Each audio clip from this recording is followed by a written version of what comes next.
es como la felicidad, uno está siempre persiguiéndola, queriendo alcanzarla. Así que el esfuerzo por la objetividad debe de existir siempre en el periodismo, pero uno sabe que no hay una objetividad absoluta. Es la pregunta del millón, eso siempre es complicado de responder. ¿Existe la honestidad, la veracidad, la capacidad de contrastar? Sí existe la objetividad desde ese punto de vista, si se hace un trabajo de verdad y, como digo, utilizando todas las herramientas que somos capaces de utilizar porque las conocemos para contar cosas que son verdaderas. No podemos evitar ser personas, sentir de una manera, tener una sensibilidad concreta, diferente a cualquier otra persona. Somos únicos y, por tanto, con una creatividad y con una manera de expresarnos diferente.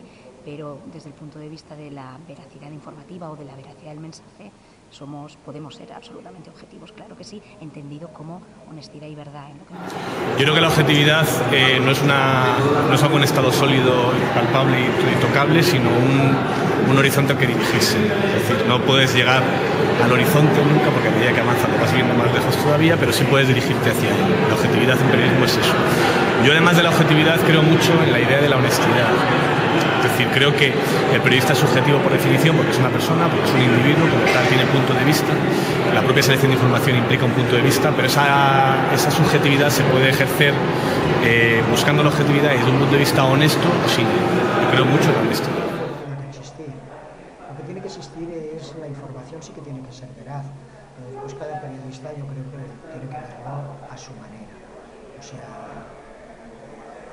si yo hago un juicio con una estafa, yo tengo que decir lo que se dice en el juicio, pero si mi opinión se desliza, pues tengo que estar subjetivamente contra la estafa. No, la objetividad, digamos, es una ideología, digamos, del principio del siglo XX que ha servido y que se repite sin ton ni son, pero que no es imposible.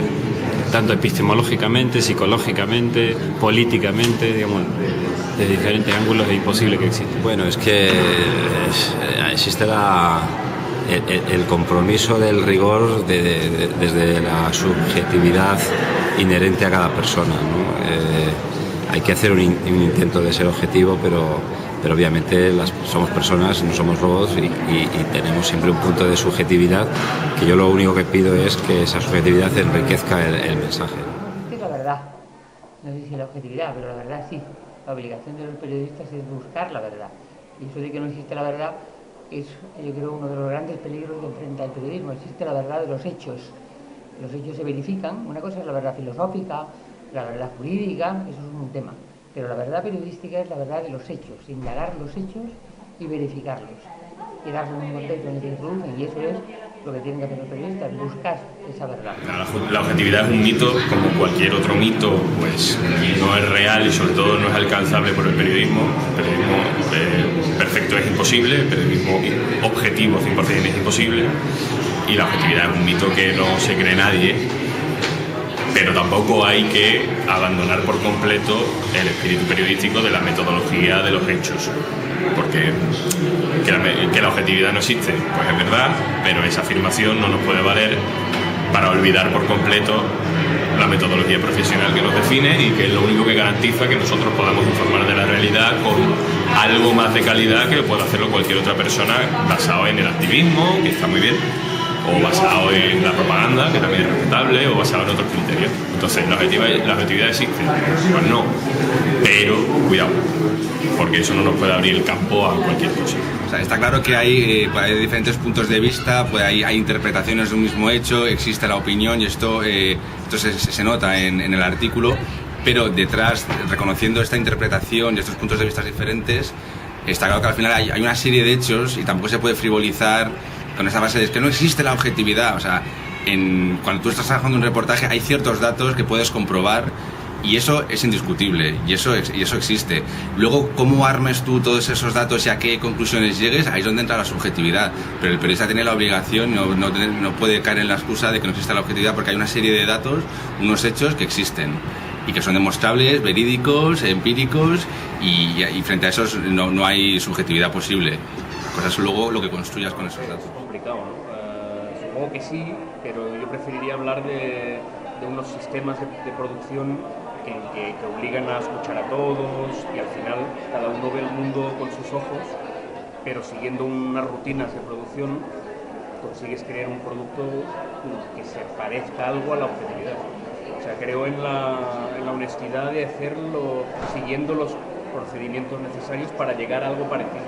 Ahora, como tal, me parece demasiado rotundo.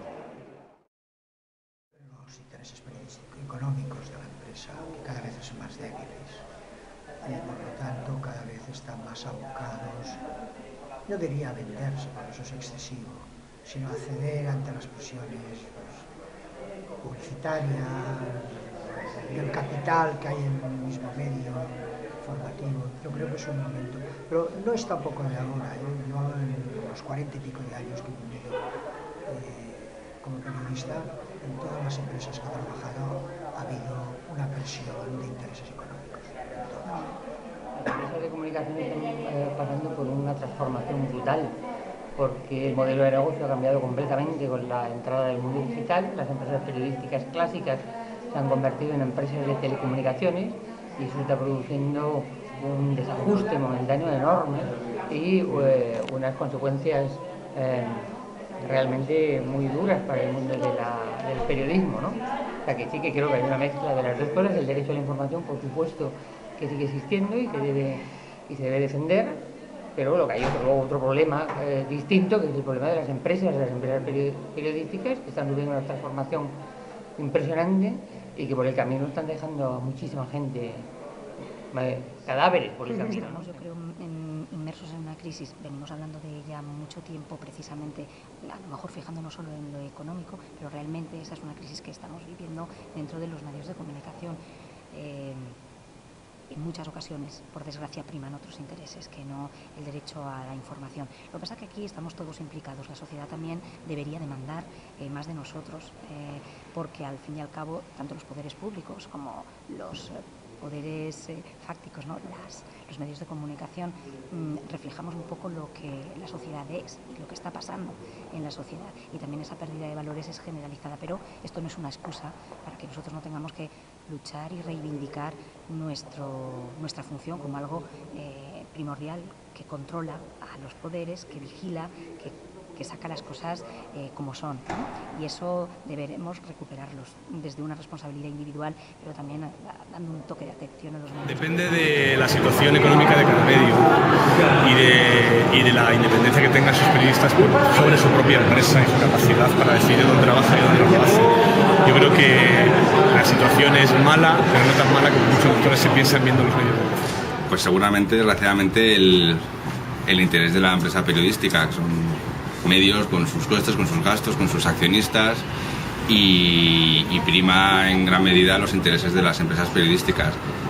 Sin embargo, creo que también hay que reivindicar y ser un poco más optimistas, y detrás de esos grupos, de esos grandes grupos empresariales, hay periodistas que lo intentan hacer con completa honestidad y que pueden también en ocasiones, aunque a veces van a recibir presiones y les pueden censurar cosas o ellos mismos se van a autocensurar porque piensan que no va a gustar a sus jefes.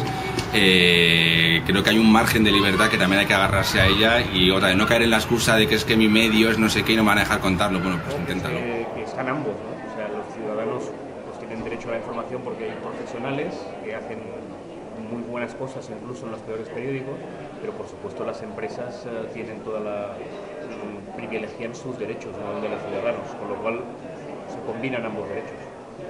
Probablemente el de los ciudadanos menos, pero también existe incluso el... Ahí siempre ha habido, no ahora, sino siempre, digamos un forcejeo entre intereses empresariales y la rebeldía de una redacción. Yo creo que ahí seguimos, ¿no? Es verdad que la crisis económica ha puesto a los medios en una situación muy complicada, y cuando la situación económica se complica, la independencia se resiente, ¿no? Pero bueno, nuestro trabajo diario no es quejarnos, sino es intentar hacerlo lo mejor posible. Es decir, no es ahora, ha sido siempre. El nacimiento del periodismo en Europa ha sido político, ¿no? Es decir, el periodismo se ejercía como una estrategia de motivación o de promoción de ideas liberales. Digamos, por lo tanto, siempre hay una relación con la promoción de ideas y con los intereses. El derecho a la información, a su vez, también está motivado, ¿no? El derecho a información, habría que ver qué se entiende, pero el derecho a la información es un derecho abstracto. Y como todos los derechos, aparecen cuando hay una carencia, ¿no? Es decir, cuando se empieza a hablar de que todos tienen derecho al agua, cuando, digamos, hay falta de agua. Es decir, cuando se empieza a hablar de derecho humano, cuando se han conculcado esos derechos. Es decir, el invento, digamos, del derecho es posterior a haber conculcado lo que el derecho es muy grande entre lo que ha sido tradicionalmente la gestión de los medios de comunicación de lo que son los periodistas. Los periodistas generalmente, sobre todo al principio de sus carreras, cuando hay mucha ilusión puesta en el asunto, son personas de vocación pública, sin ninguna duda. Luego la vida se va complicando y sobre todo las grandes empresas periodísticas están construidas como instrumentos de poder al servicio de unos intereses normalmente comerciales, pero también políticos particulares. No es que tengan unos valores, que eso estaría muy bien, que los medios de comunicación tengan una línea editorial y unos valores, es perfecto. Es imposible no tenerlos, de hecho, y es una mentira decir que no los tienes. Pero hay una diferencia entre tener valores y tener unos intereses políticos particulares, muy enfocados en ser instrumento de poder para tener beneficios por otro lado. Y bueno, uno de los grandes retos de esta profesión es ver cómo en los próximos años pequeños grupos de periodistas se van a poder agrupar en pequeños medios de comunicación para poder prescindir de injerencias de grandes inversores que en realidad no tienen ninguna intención de servicio público, sino que lo que quieren hacer es usar los medios de comunicación. Y hay ciertos controles para eso que en algunos momentos funcionan y en otros no. Las empresas deben de tener un código de ética, deben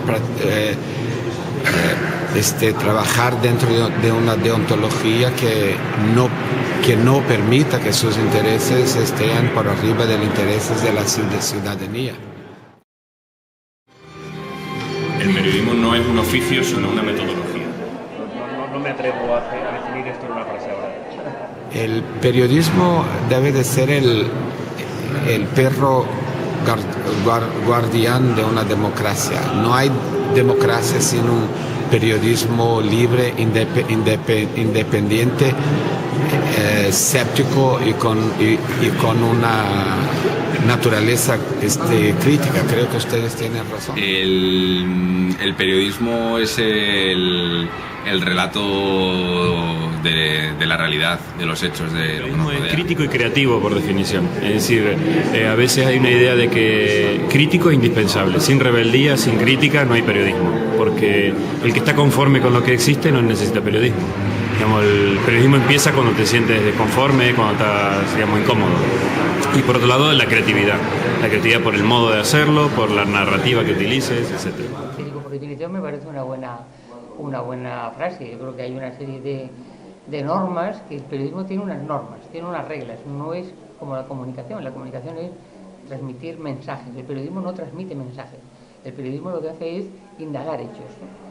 Y indagarlos desde un punto de vista crítico y desde un punto de vista del interés público, no del interés personal de una o dos personas que se comunican, sino del interés público de un grupo social, de la sociedad, que necesita conocer una serie de hechos para tomar sus propias decisiones. Y eso es lo que hacen los periodistas, lo que hace el periodismo, ¿no? Eso es lo que hace el periodismo. Hombre, pues es el contar lo que te rodea, la realidad que te rodea y mucho más desde la verdad, desde la honestidad y sabiendo y siendo responsable de que estás generando. Bueno, el periodismo tiene que ser riguroso y tiene que ser incómodo para el poder. Si el periodismo es cómodo para el poder, creo que no es bueno. El periodismo consiste en publicar aquello que alguien no quiere que no se sepa.